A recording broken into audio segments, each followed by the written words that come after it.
하나님 말씀은 고린도전서 2장 1절부터 5절까지 교독하시겠습니다. 하나님의 뜻을 따라 그리스도 예수의 사도로 부르심을 고린도 2장 1절 죄송합니다. 형제들아, 내가 너희에게 나아가 하나님의 증거를 전할 때에 말과 지혜의 아름다운 것으로 하지 아니하였나니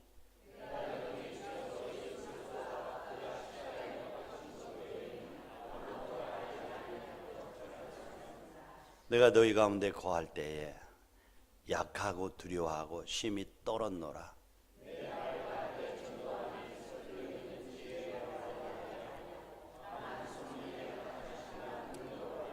다 같이 너희 믿음이 사람의 지혜에 있지 아니하고 다만 하나님의 능력에 있게 하려 하노라. 아멘.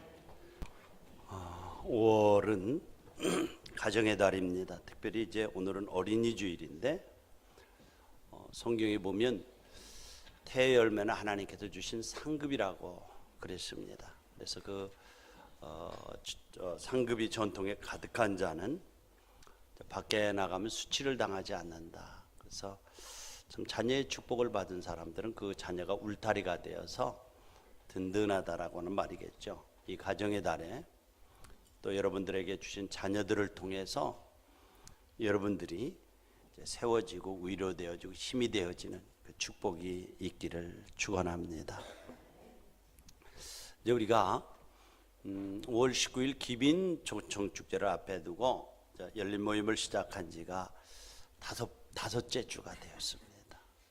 그래서 앞으로 2주만 있으면 우리가 품고 기도하던 베스트들을 초청해 가지고 하나님 앞에 세우는 일을 하게 될 것입니다.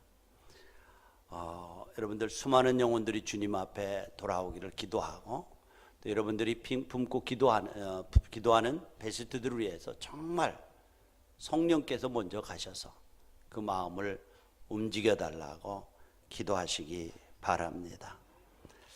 어저께인가요? 한 자매가 이런 얘기를 했어요. 한 자매를 전도하는데 주일날 이제 같이 오는데 기대도 되고 상당히 신경이 쓰인다고 하는 얘기를 저에게 했어요. 맞는 말이에요. 육신의 생명을 낳는 일도 힘든 일인데 한 영혼이 하나님 앞에 세워지는 그 세워짐은 쉽지 않아요. 그래서 성경에 보면 바울은 나는 한 영혼을 세우기 위해서 해산의 수고를 한다. 육신의 자녀 낳는 것도 쉽지 않죠. 근데 영적인 자녀를 낳는 거예요. 영적인 해산을 하는 거예요. 그러면 올해도 이제 남은 2주간 동안 정말 최선을 다해서 해산의 수고를 하면서 생명들을 낳으시기 바랍니다. 조금 저 2층에 온풍기를 틀은 것 같아. 에어컨을 틀어, 에어컨을 지금 보니까. 사랑하는 예신 가족 여러분들 어떻습니까? 사랑하는 사람에게 최고로 줄 수 있는 아름다운 선물이 뭐라고 생각하십니까? 네, 좋은 음식 아니면 돈, 명품 그렇습니다. 좋습니다. 그러나 정말 중요한 것은 복음입니다. 왜 그렇습니까? 복음은 생명이기 때문에 그렇습니다. 생명보다도 귀한 것이 세상에 존재하지 않습니다. 소유라고 하는 것은 생명을 가진 후에 생명이 있은 다음에 의미가 있는 것입니다. 여러분 한번 생각해 보십시오. 좋은 선물, 좋은 음식, 돈, 죽은 사람에게 필요가 있을까요? 아무 필요가 없습니다. 생명이 있은 다음에 의미가 있는 거예요.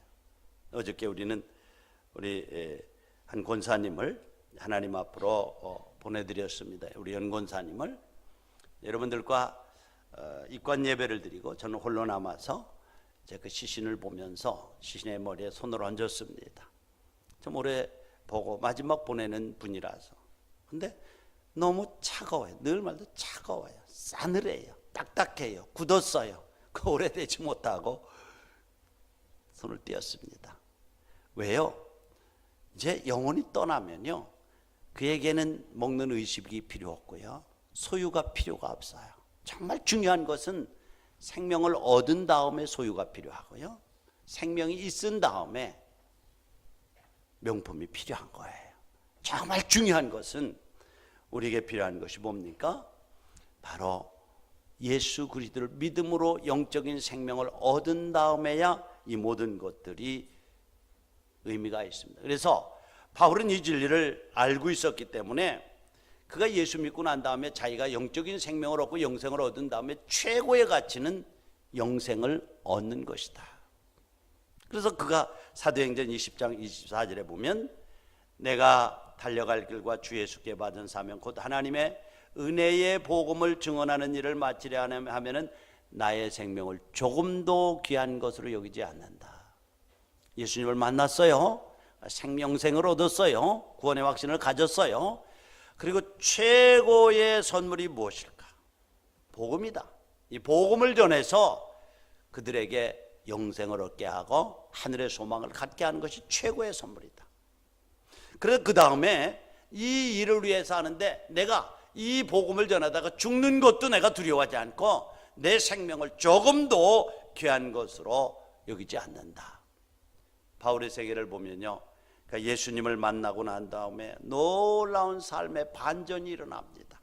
전까지는 예수님을 비판하는 자로 살았습니다. 그러나 예수님을 만난 후에는 예수님을 비판하던 그 예수님을 전하는데 생명을 거는 180도가 달라진 삶을 살게 되는 것을 보게 됩니다. 예수 만난 사람이 변화하는 변화입니다. 자, 그런데 오늘 성경에 보니까 바울이 이 복음을 전하는데 어떻게 전했다라고 말하나요?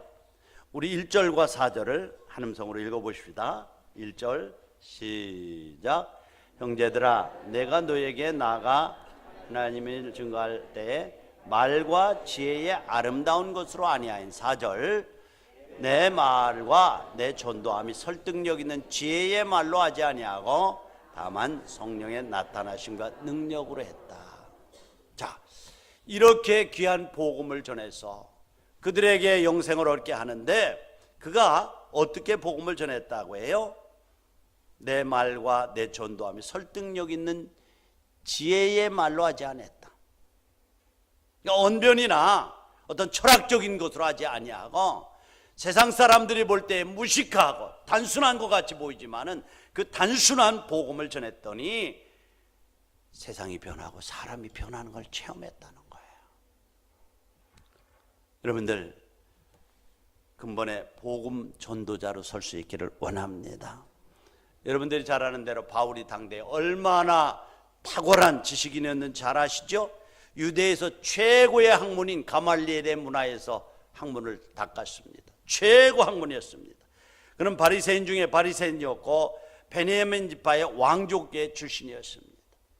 그가 구사할 수 있는 언어는 헬라어, 히브리어, 라틴어, 철학, 그가 할 수 있는 모든 학문을 섭렵한 최고의 엘리트였습니다. 자, 그런 그가 그 완벽한 철학과 논리 논쟁으로 당시에 고린도 사람들을 설득하는 일은 식은 죽 먹기였습니다.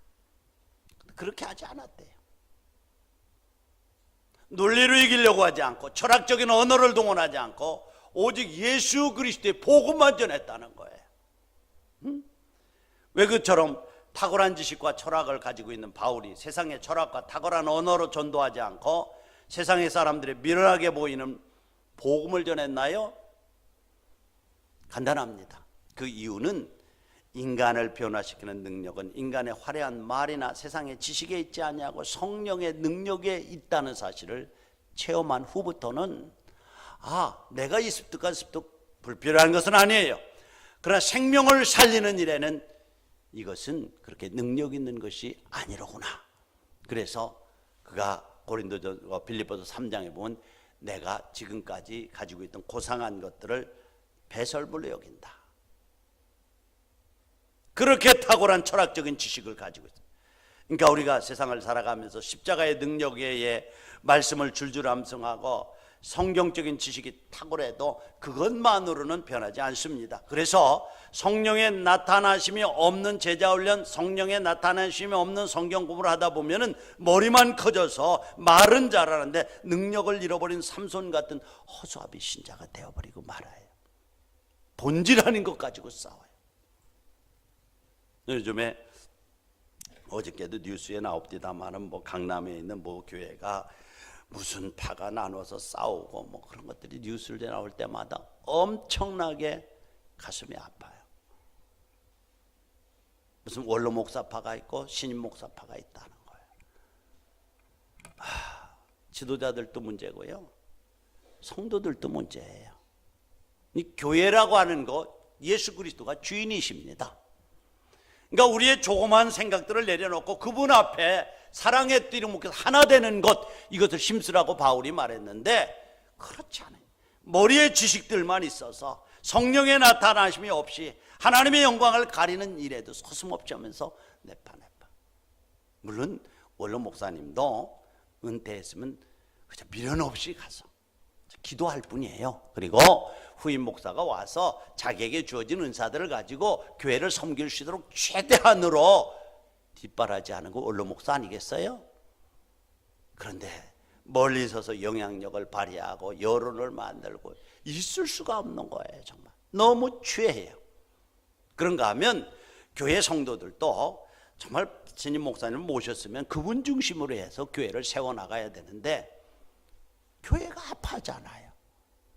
세상 사람들에게 싸우려면 교회 가서 싸우라고 하는 말이 무슨 얘기예요? 너무 부끄럽지 않습니까?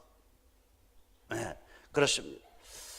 성령의 나타나심이 없는 공동체가 이와 같아요. 바로 머리를 잘려진 삼손과 같이 허수아비 신자가 되고 말해요. 여러분들, 왜 바울이 이렇게 복음에는 내가 전하지 않기로 했다고 말했을까요? 그가 적어도 수사학이 고도로 발달했던 그리스의 고린도 지역에 세워진 교회가 고린도 교회예요. 근본에 우리가 성지순례를 하면서 고린도 지역에도 갔고요, 소위 바울이 언덕에 올라와서 그 수사학자들과 논쟁을 벌였던 아레오바고라고 하는 언덕에도 올라갔어요. 재판도 하고 논쟁도 하고 철학을 논하기도 하고. 그래서 한때 바울은 그 논쟁 지역에 들어가서 중심에 들어가서 그들에게 복음을 전할 때 여러 가지 수사학을 도한 논리적인 것들을 증언해서 저 아크로폴리스 남쪽에 있는 아레오바고라고 하는 언덕에 올라가서 화려한 말씀실을 자랑하면서 재판하던 사람들 가운데 들어가서 그의 지식을 동원해서 변증적인 복음을 전했던 때가 있었어요. 말로도 탁월했어요. 이겼어요. 놀라운 것은 생명의 역사가 나타나지를 않았어요. 놀라운, 아주 두려운 관심을 가졌어요. 그래서 그부터는 생명의 역사는 복음 외에 인간의 논리와 철학으로는 일어나지 않는다라는 사실을 깨닫게 됩니다. 그래서 그부터 뭐예요? 인간의 논리와 주장을 내려놓고 오직 성령만 의지해서 복음만 전하기로 다짐합니다. 복음이 뭡니까? 당신은 죄인이라는 거예요. 아무리 도덕적으로 윤리적으로 탁월한 삶을 살아도 여전히 죄인이라는 거예요. 그 죄값은 사망이라는 거예요. 영원히 멸망받을 수 없는 지옥 갈 수밖에 없는 존재라는 거예요. 근데 하나님이 세상을 사랑하셔서 그의 사랑하는 독생자 예수님을 이 땅에 보내셨다는 거예요. 그 십자가에 우리의 죄를 담당시키시고 죽게 하셨다는 거예요. 그리고 누구든지 저를 믿기만 하면 죄가 용서받고 하나님의 자녀가 되는 권세를 주셨다는 거예요. 이게 복음의 핵심입니다. 이게 복음이에요. 그러니까 우리에게 사람에게 복음을 전할 때 두려워할 필요도 없습니다. 뭐 백지전도 배웠어요. 여러 가지 머리에 안 들어와요. 그러나 핵심적인 요약을 가지고 예수 믿으라고, 그래야 천국 간다고, 죄사함 받는다고 전하시기 바랍니다. 역사가 나타나요. 말의 능력에서 나타나는 것이 아니, 바울은 철저하게 이 아레오바고 언덕에서 헬라의 교변자들과 논쟁을 하면서 자기의 철학을 동원하면서 말로 이겼지만은 생명의 역사가 일어나지 않습니다. 철저하게 자기의 논리를 내려놓고 기도하면서 복음만 전하기로 한 거예요. 예수님이 죽으셨습니다. 믿기만 하면. 여러분, 논리적으로 이해되지 않지만은 그 십자가 밑에 내 인생의 문제를 내려놓기만 하면 그분 앞에 죄사함을 받고 하나님의 자녀가 되고 천국 가는 길을 하나님이 열어놓으셨습니다. 우리 인간의 논리로는 이해되지 않지만 하나님께서 인간을 구원하시기로, 하나님을 창조하신 그 하나님께서 인간을 구원하시기로 하신 방편이 바로 십자가입니다. 이해되지 않고 믿으십시오. 믿으면 그 믿음의 의가 나타나서, 믿음의 의, 논리적인 의가 아니에요. 철학의 의가 아니에요. 그 믿는 믿음 가운데 하나님의 의가 나타나서 여러분들 죄사함을 받고 하나님의 자녀가 되는 놀라운 생명의 역사를 경험하게 될 것입니다. 외쳤습니다. 이렇게 어리석고 무식하게 여겼던 단순한 복음이 그들을 사로잡기 시작했고, 복음을 받아들인 자들의 삶이 변화되기 시작했고, 예수님이 구세주로 고백하기 시작했고, 회개의 역사가 일어나고 생명의 역사가 일어나는 것을 복음을 통해서 체험한 거예요. 단순합니다. 논리 아니에요. 제가 몇 번 말씀드렸습니다. 제가 군에 있을 때 육군사관학교 교회로 명령을 내겠다고 그래요. 다 가고 싶어 해요. 서울에 있지 않아요. 거기 가면 마음대로 운동도 할 수 있어요. 골프장이, 큰 골프장이 있어서 여러 가지 좋은 시설이 탁월해요. 서울에. 근데 저는 다른 데 조금 도란 데 보는 데도 괜찮으니까 거기는 가고 싶지 않다고 그랬어요. 왜 그런지 아세요? 탁월한 교수들이 교회에 많이 나옵니다. 엘리트들입니다. 근데 엘리트라고 하는 분들이 많아야 교회가 활성화되진다? 전혀 그렇지 않습니다. 부자가 많아야 교회가 전혀 그렇지 않습니다. 세상에 탁월한 사람이 있어야 교회가 전혀 그렇지 않습니다. 복음의 역사는 정말 뱃사람, 저 천민들, 힘없고 나약한 사람들이 모아서 생명력을 일으킨 것이 복음인 줄로 믿습니다. 그래서 가면은 그저 모든 걸 논리적이고 철학적이고 수학적이고 이런 것들로 따지니까 역사가 나타나. 어떤 일을 시작하려면 그것을 논리적이고, 그렇죠? 무시하라는 말은 절대로 아닙니다. 하나님의 복음보다도, 하나님의 역사보다도 이 논리와 사람의 생각이 없으면 배가 산으로 올라가 버리고 맙니다. 가보면 따뜻함이 없어요. 뜨거움이 없어요. 생명의 역사들이 안 나타나요. 그렇습니다. 바울이 이 복음의 능력을 체험한 후에 그가 내린 결론이 뭐예요? 세상에서 가장 고상한 지식은 철학적인, 수학적인 지식이나 표현력이 아니라 예수 그리스도를 아는 지식이라는 거예요. 이 복음이라는 거예요. 그리고 복음이 단순하지만은 복음이 전파되는 곳마다 생명의 역사가 일어나고, 자유가 일어나고, 남녀평등이 일어나고, 물질적인 부요가 하고 이랬던 거 아니겠어요? 그래서 바울은 그래요. 성령의 나타나심을 구하면서 복음을 전하는데, 갈라디아서 6장 14절에 보면, 그러나 내게는 우리 주 예수 그리스도의 십자가 외에는 결코 자랑할 것이 없으니. 인간적으로 보면 내세울 게 많습니다.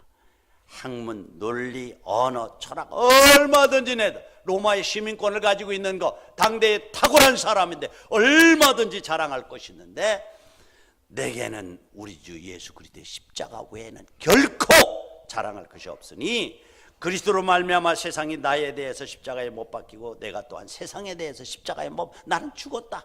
예수 그리스도의 십자가에 못 박힌 자다. 그래서 나는 이제 사나 죽으나 예수 그리스도의 십자가만을 자랑하기로 작정했다라고 말해요. 복음은 단순합니다. 전하면 생명의 역사가 나타납니다. 언젠가 제가 그런 말씀을 드렸어요. YMCA 총회가, 세계대회가 열리는데 한 어린아이가 복음 전도지를 가지고 다니면서 예수 믿으세요, 예수 믿으세요 전도합니다. 그 사람들에게 자꾸 하니까 반복되는 분들이 있을 거 아니에요. 그런데 YMCA 총무, 그 회를 주최하는 최고 책임자가 총무예요. 3번이나 그 아이를 만났어요. 그래서 이 녀석아 나 예수 믿는다니까 하고 돌려보냈어요.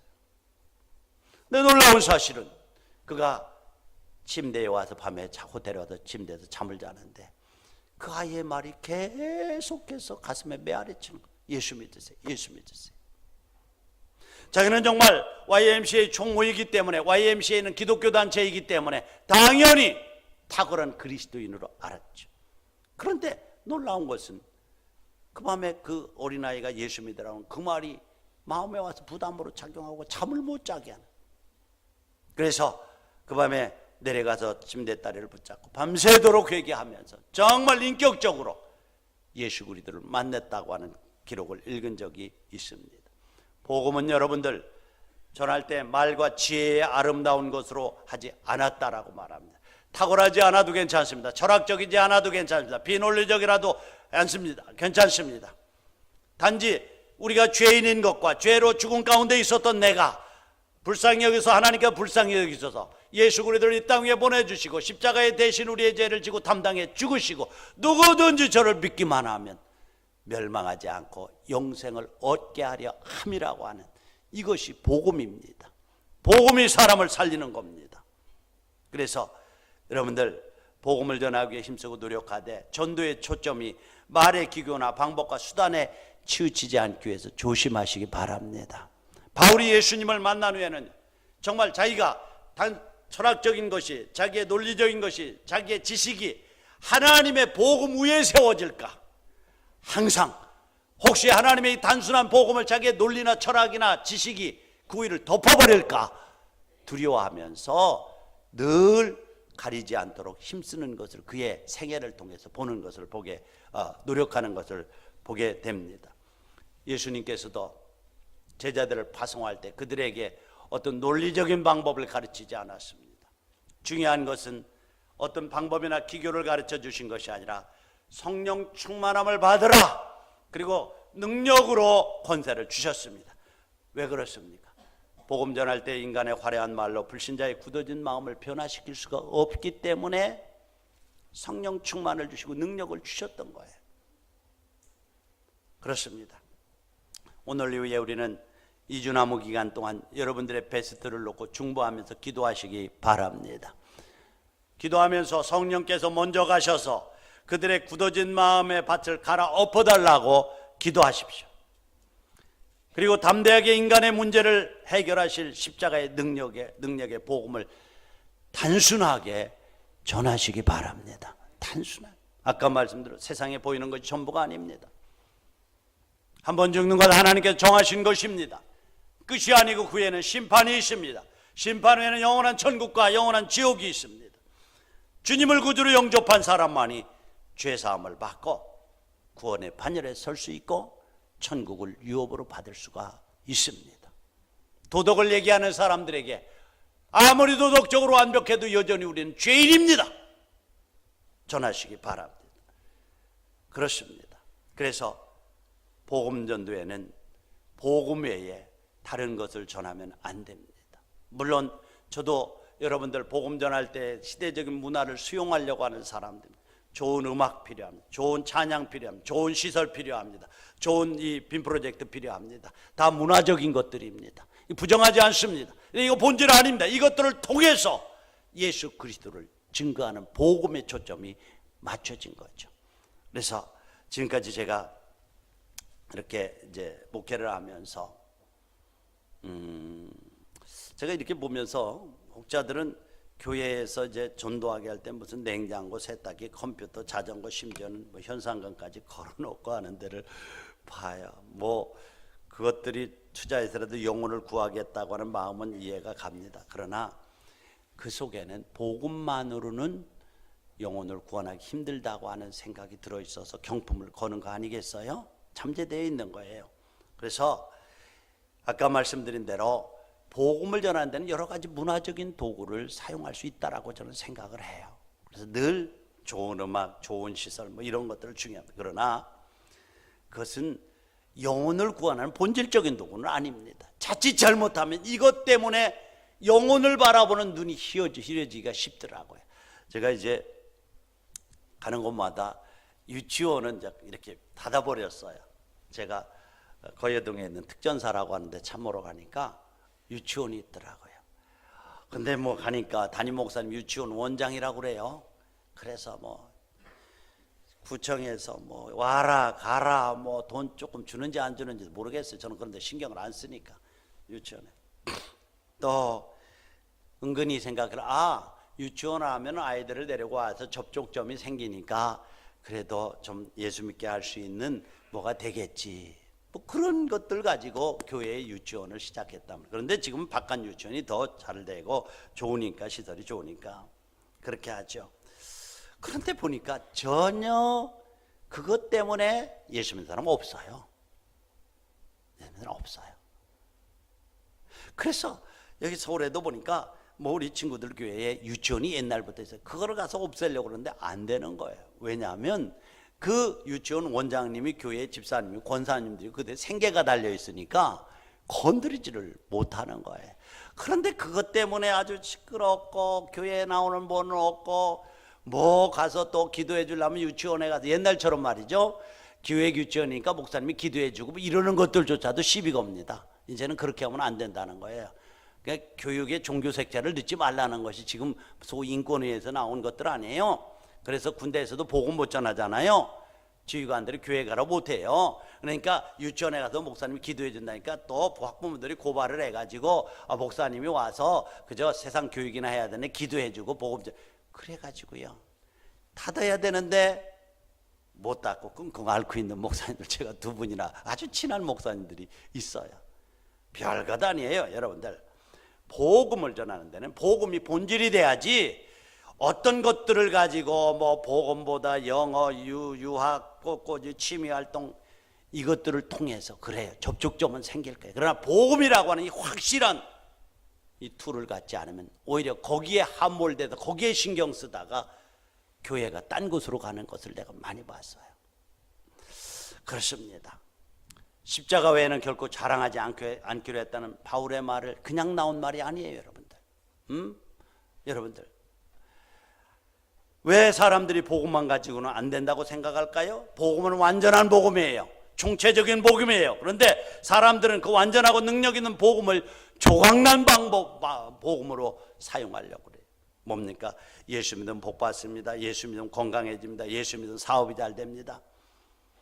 되죠. 그렇죠? 돼요. 복음이 들어가면 부자 된 것, 물질적인 풍요 반드시 따라. 그러나 복음의 본질이 아니에요. 복음이 뭐예요? 그것은 예수 믿으면 구원받습니다. 예수 믿으면 죄사함 받고 하나님의 자녀가 됩니다. 예수 믿으면 천국 갑니다. 이것이 복음의 핵심이에요. 그렇지 않습니까? 그래요. 그래서 바울은 전도는 예수님의 십자가 복음만으로 하는 것이라고 이렇게 말합니다. 전도는 말한 자라고 자신감과 노하우가 있다고 되는 것 아니고요.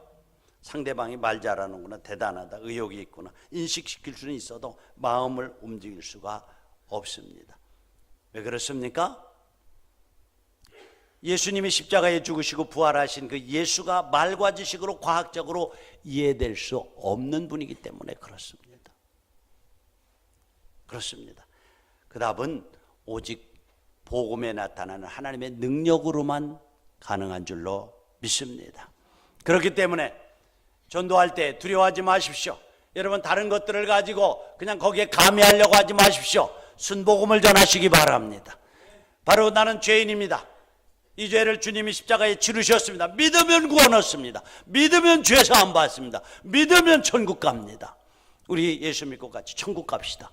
단순하게 전하십시오. 어린아이가 예수 믿으라고 종이쪽지 하나 주지만 그 말씀 가운데 성령이 역사하니까 사람이 변화되어지는 역사가 그곳에서 나타나는 줄로 믿습니다. 지혜로운 사람이 많고 탁월한 사람이 많고 학식자가 많다고 해서 교회가 역동적인 것 절대 아닙니다. 믿음의 사람이 많은 교회가 역동적인 생명의 역사가 나타나는 줄로 믿습니다. 믿지 않는 사람들에게는 복음이 미련해 보입니다. 그러나 믿는 자들에게는 복음이 능력이 되는 거예요. 복음에는 하나님의 의가 나타나기 때문에 그렇습니다. 복음에는 하나님의 의가 나타나서 믿음에서 믿음에 이르게 하기 때문에 그렇습니다. 그러면 바울이 이렇게 전한 복음이 뭡니까? 2절을 같이 한번 읽겠습니다. 2절 시작. 내가 너희 중에서 예수 그리스도와 그의 십자가에 못 박히신 것 외에는 아무것도 말하지 않기로 작정했다. 얼마나 단순합니까? 당신은 죄인입니다. 하나님께서 예수님을 보내서 십자가에 못 박게 하셨습니다. 인생의 무거운 짐을 십자가 밑에 내려놓고 주의 도우심을 구하기만 하면 우리의 죄가 용서받고 하나님의 자녀가 되는 권세를 우리에게 주셨습니다. 단순합니다. 그런데 놀라운 것은 이 복음이 제대로 역사하는 것, 생명의 역사가 나타나는 놀라운 반전이 일어나는 거예요. 이 복음이 사람의 마음을 움직이고 하나님의 능력이 나타나기 시작하고 사람의 가치관이 변화되어지고 생명의 역사가 거기서 나타나는 거예요. 그러므로 사랑하는 우리의 신가족 여러분들, 남은 2주간 동안 우리가 복음을 전할 때 해박한 지식이나 말을 잘해야 된다고 하는 선입관과 강박관념을 버리시기 바랍니다. 말꾼이 전도자라는 것 아닙니다. 전도는 말의 탁월함이나 말재주로 하는 것이 아닙니다. 전도는 자신감으로 하는 것이 아닙니다. 전도는 오직 예수 그리스도의 십자가의 복음만 전하면 되는 것입니다. 바울같이 탁월한 사람이 너희 중에서 예수 그리스도와 그의 십자가에 못 박힌 것 외에는 나는 전하지 않기로 작정했다. 얼마나 탁월한 지식이 있는데 이런 말을 했을까요? 그래서 바울은 탁월한 말이나 철학이 생명의 역사, 십자가의 능력을 드러내는데 아무런 능력을 발휘하지 못했음을 습득한 후에는 이제는 십자가의 복음 외에는 전하지 않기로 했다라고 말씀을 합니다. 사랑하는 우리의 신가족 여러분들, 이제 2주 후에 기빈 초청 축제를 합니다. 여러분들이 마음에 품고 기도한 베스트들을 위해서 그들을 데리고 와서 함께 예배하면서 하나님 앞에 세울 것입니다. 전도에 얼마나 힘쓰셨습니까? 전도를 했다면 어떻게 했습니까? 한번 목사님 내가 한번 꼬셔볼게요. 꼬시지 마시기 바랍니다. 꼬셔다 갖다 놓으면 금방 무너져 버려요. 그래요. 오면은 못 준대 한번 나를 봐서 그런 것도 필요하긴 해요. 접촉점이 생기니까. 근데 꼬신다는 말을 하시기 마시기 바랍니다. 꼬셔다 갖다 놓는다고. 그런데 이 꼬심이 빠져버리면 아무런 능력이 없고 호로록 날아가 버립니다. 복음입니다. 왜요? 생명의 역사가 없기 때문에. 거기 가면 좋아, 거기 가면 선물 줘, 거기 가면 뭐 한번 와봐, 누구 온다는데 꼬셔서 갖다 놓는 것입니다. 복음의 본질이 없는 거예요. 그렇죠? 거기 박모세라고 하는 청년이 왔는데 텔레비에도 여러 번 나왔어. 정말 기적이야. 한번 보러 가. 필요해요. 그러나 정말 복음이라고 하는 복음이 접목되지 않으면 생명의 역사는 없어요. 그래서 그저 달콤할 때는 와도 조금 어려움이 있으면 미련 없이 떠나버리는 것이 꼬셔서 놓는 것입니다. 그래서 바울은 고린도전서 9장 16절로 17절에 보면 내가 복음을 전할지라도 자랑할 것이 없으면 내가 부득불을 할림이라. 복음 전하는 것은 뭐예요? 부득불을 할 일이에요. 부득불은 하기 싫어도 해야 되는 일이에요. 추운데 엄마가 야 저기 슈퍼마켓 가서 뭐 사와라. 가기 싫어도 가는 거예요. 그런데 바울은 예수 그리스도를 만나고 주님이 나를 부르셔서 자녀 삼으시고 복음을 전하는 사명을 주었다는 사실을 알 때 어떤 때는 너무 힘들고 너무 괴로운 거예요. 반드시 가면 십자가 매 맞을 것과 고통이 있는데도 가라고 하시니까. 그런데 바울은 내가 복음을 전할지라도 자랑할 것이 없으면 내가 부득불할. 동일하게 예수 믿고 구원받은 여러분들에게는 이 복음 전파의 사명이 있는 줄로 믿습니다. 왜 그렇습니까? 주님께서 십자가에 못 박혀 죽으시고 마지막 유언으로 주신 명령이 뭐예요? 너희는 가서 모든 족속을 제사 삼고 아버지와 아들과 성령의 이름으로 세례를 주고 내가 너에게 분부한 모든 것을 가르쳐 지키게 하라. 제자 삼는 명령을 주셨습니다. 그래서 우리 교회 슬로건도 주님이 주신 거룩한 명령이 뭐예요? 소원이 나의 사명. 말씀과 성령 충만으로 제자 삼는 교회를 지향하는 것입니다. 부득불을 할리라. 만일 복음을 전하지 아니하면 내게 화가 있을 것이로다. 여러분들, 우리가 예수 믿고 구원받았다라고 하는 것은 복음 전파에 대한 사명을 가지고 있는 거예요. 자이든 타이든 이미 복음 전파에 대한 사명이 여러분들에게 주어져 있습니다. 때를 어떤지 못 어떤지 전파하라고 하는 사명이 주어졌어요. 여러분들 성경에 보면은 어떤 주인이 타국에 가면서 주인을 불러서 5달란트, 2달란트, 1달란트를 맡기고 갔습니다. 오랜 후에 주인이 돌아와서 종들을 불러 모으고 내가 너에게 맡긴 것이 있으니 한번 결산해보자. 결산하니까 5달란트 받은 사람은 또 5달란트를 남겨서 10달란트를 가져왔습니다. 주인이 얼마나 기뻐했던지, 착하고 충성된 종아, 내가 작은 일에 충성했으면 더 큰 일을 맡기라고 하면서 주인이 배설한 잔치에 참여하라고 그랬습니다. 2달란트 받은 자도 2달란트를 더 남겨와서 똑같이 칭찬을 받고 주인의 잔치에 참여합니다. 1달란트 받은 자가 어떻게 했습니까? 주인에게 와서 1달란트를 도로 가져와서 주인님 이거 혹시 잃어버릴지 몰라가지고 땅에 묻었다가 그냥 가져왔으니 1달란트 받으세요. 이 악하고 게으른 종아, 바깥 어두운데 내어 쫓으라. 거기서 슬피 울며 이를 갈미 있으리라. 여러분들 복음의 달란트를 받은 자들임을 기억하시기 바랍니다. 남기라고 주신 달란트, 이 남기라고 주신 달란트 가지고 반드시 여러분 남겨야 될 줄로 믿습니다. 사랑하는 여러분들, 우리가 예수 믿고 구원받은 하나님의 자녀로 살면서 여러분들을 통해서 구원받은 사람이 한 사람도 없다면 주님 앞에 설 때 여러분들은 무슨 면목으로 설 수 있을까요? 바울의 생애가 항상 기뻤던 것은 그가 전도하고 그가 세운 영혼들이 하나님 앞에서 세워지는 그 모습을 보면서 저들은 하나님 앞에 내 상급이다, 저들은 하나님 앞에 설 때 내 면류관이라고 하면서 그가 전도해서 하나님의 사람으로 세워지는 그것을 보는 기쁨이 얼마나 컸던 사실을 여러분 기억하고 있습니까? 그렇다면 여러분에게 주신 이 복음 전파에 대한 달란트를 사용하시기 바랍니다. 부득불할 일임이라 복음을 전하지 아니하면 내게 화가 있을 것이다. 화가 있대.